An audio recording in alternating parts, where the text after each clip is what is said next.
My name is Lawrence Davidson. Today is March 24th, 2011. This interview is sponsored by Soldiers to Scholars, and I will be interviewing Audris Ahn. You just state your full name. My full birth name is Ji-young Audris Ahn. You want to talk a little bit about where you were born, growing up, and your family? Sure. I'm originally from Brooklyn, New York. I was born in Queens, New York, and I lived in New York, Brooklyn, Bensonhurst area particularly for about 16 years. My mother raised me as a single parent. My father was not in the picture. I had one older brother, and it was always the three of us growing up in Brooklyn. I grew up in a very urban, diverse neighborhood.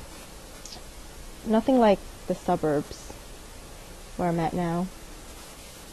But the reason why I came to Pennsylvania, which was in 2005, was because there was a death in the family, and I was forced to move here with my relatives where all my aunts and my uncles and cousins were. So it wasn't my choice to come here. And I have missed New York, but... How old were you? I was 17 when I moved here. So it was kind of abrupt, also, the move. But I had no choice. I had no say in the matter. Looking back, though, it worked out because I'm very grateful that I'm here. And I kind of like Pennsylvania more than New York anyway, so... What was school like there? In New York? Yeah. Compared to here, it was a lot bigger, a lot more diverse, and a lot more crowded. Like, I remember in my high school, I went to high school my freshman year in Brooklyn, and then when I moved here, I got my diploma in Pennsylvania. So in my Brooklyn high school, I remember we had to go to school in shifts because the school was so crowded. So I would go in the shift from like 12 to 6, whereas people would go in the morning from like 9 to 3. Like, it was really crowded. So it's really different than the suburban schools that I've attended here. But it's an experience. How much older is your brother than you? He's 3 years older than me. And he's in the Marines. We don't have a relationship. When you were growing up, did you guys do things together or separate, or?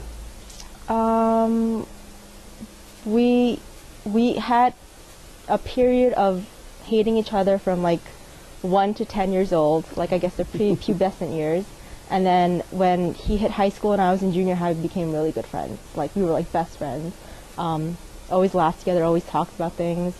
And then the period right before I transitioned from New York to here, things got a little icky with the family, and then he and I severed ties. So. What effect did 9/11, September 11th, 2001 have on you? Living right in New York, do you have memories of that time? Absolutely. Yeah. I saw it, actually, and thinking about it, it's kind of embarrassing because I'm watching it happen from my Brooklyn junior high school. I'm watching it happen, and I see the smoke from the buildings, and I just see my teachers freaking out, and I'm oblivious. Like, all my classmates and I are oblivious, and it's not in our scope of thinking that it's possible that a bomb or a plane just hit the Twin Towers. So we're just thinking that, oh, there's smoke coming from the two buildings, but we don't know what's going on.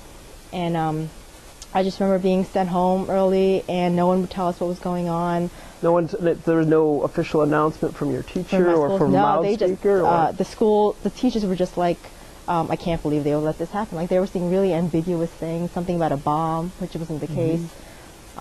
But no one would let us know anything. And I don't know if it's because they deliberately didn't want us to know, to like protect us. They didn't want us to freak out, or if they just didn't know what was going on at the same time too. But I didn't find out until I got home, and like every channel was news. Sure. So we found out in that way. Was your mom at home at the time, or what was your communication with her? That was another concern that I remember. My brother and I had both got home early from school, and my mother works in the city or around the city, so she has to take public transportation in order to get back to Brooklyn. So my brother and I were very concerned. We didn't know what to do. I'm how old at this time? 11, 12, and he's about 15, and we have no idea what to do. We don't know who to call. Back then cell phones weren't really prominent, so it's not like we just pick up a phone and call her. So we just kind of had to sit there and wait. The only thing I remember we did was pray that she was okay, and she eventually came home. So you and your brother are 11 and 12 years old, 14, 15 years old for him, and you're in the apartment. Just just waiting for your mom to come home and have no idea. No idea. Don't know what to think about the whole experience in general, like with the Twin Towers. We don't know how to process it. I personally didn't know how to process it. Like, to me, it was just like this big, huge event that just happened. Oh my God. Yeah. I wasn't thinking about long-term ramifications. I wasn't thinking about all the people that had just died at that moment. To me, it was just like a huge event, and I didn't know really what was going on. If you're in an apartment building or an urban setting, was there more interaction with your neighbors or people you didn't know at that time or shortly thereafter? I mean, was there any sense of, or a greater sense of community? I particularly lived in a co-op, so it was like an apartment building. It was like a little town in itself, but there didn't seem to be a difference between the interactions between my family and my neighbors. If anything, I just remember seeing my neighbors whipping out flags, like on their balconies, on their windows, on their doors. But in terms of relationship and the dynamic, I didn't really feel like anything had changed. How about when did you finally go back to school? For what grade? Oh, for yeah, after 9/11? Right after 9/11. If I recall correctly, I think I had about a week off.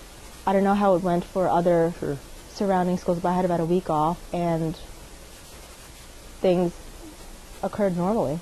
Really? Like, yeah, I mean, we'd have conversations. It was less classroom time about what was on the agenda, and it was more conversation about what had happened, because the teachers had a lot to say about it, and I guess wanted our thoughts, but we kind of went on normally. Do you remember, like, conversations with friends on the schoolyard or on the way to school? I mean, about 9/11? Yeah. Honestly, no. I just remember I had written one diary entry about it after it had happened, a typical 11-year-old girl, and then after that is the only thing that I heard about it or that would make me think about it was if I was watching the news. You know, I was in my own world, really. Hate to admit it, self-centered kid. Wasn't thinking about the big scope of things. What was it like when your mom finally comes home? I mean, you don't know she's coming home. She literally, and you can tell us, knocked on the door, rang the bell, keys open the door. Yeah, I mean, that's got to be. I mean, I don't know about my brother, but for me, it wasn't really an option that she wasn't going to come home. Right. Like, in my head, it was like, she's coming home. I don't care what anyone says. I don't care what happens on TV. My mom's definitely coming home. So, but she did come home. It was a relief, but to me, it was like, okay, that was supposed to happen. Yeah, so, there we go. That's how it's supposed to be. That's interesting. And going forward at this point, you're not yet in high school. When did you start to think about the military, or what was your high school life like? What were your goals in high school, if they were military or not? My goals in high school were absolutely not military. The only experience I had with military was while I was in high school, my brother joined the Marines. So, but even he wasn't the one who influenced me. I kind of made that decision on my own. But so he exposed me first to the whole military thing. I saw how much he loved it. He was really gung-ho about it. And in high school, I remember I wanted to be a vet, like a doctor. Typical, I feel like, teenage girl. The program that I was in was like the sciences, because in my high school it was like specialized. You were in the humanities program, the sciences. I was in the sciences. Wanted to be the big brainiac doctor in my family, but the thing that made me, this is what I want to do in the military, like I want to join, was when I moved here, because that was a big transition in my life and I was going through a lot. And for me, I just felt like something needed to happen. And I saw this commercial on TV, as cheesy as it sounds, and it was for the National Guard. And that's, I guess, when I started thinking about my brother. It's like, oh, he's in the military, and I see how much he loves it, and I'm kind of curious, so let me go and call a recruiter. So I called a recruiter, and we talked, and she convinced me. But I think by then I had already made up my mind. Like, I wanted to join for the experience of it. It wasn't anything else. It wasn't money. I didn't even know that money was like a big deal with the military, if they gave bonuses or that they paid for tuition for college. But I just wanted to experience something. I wanted to get out of the rut that I felt that I was in when I was forced to move from New York to Philly.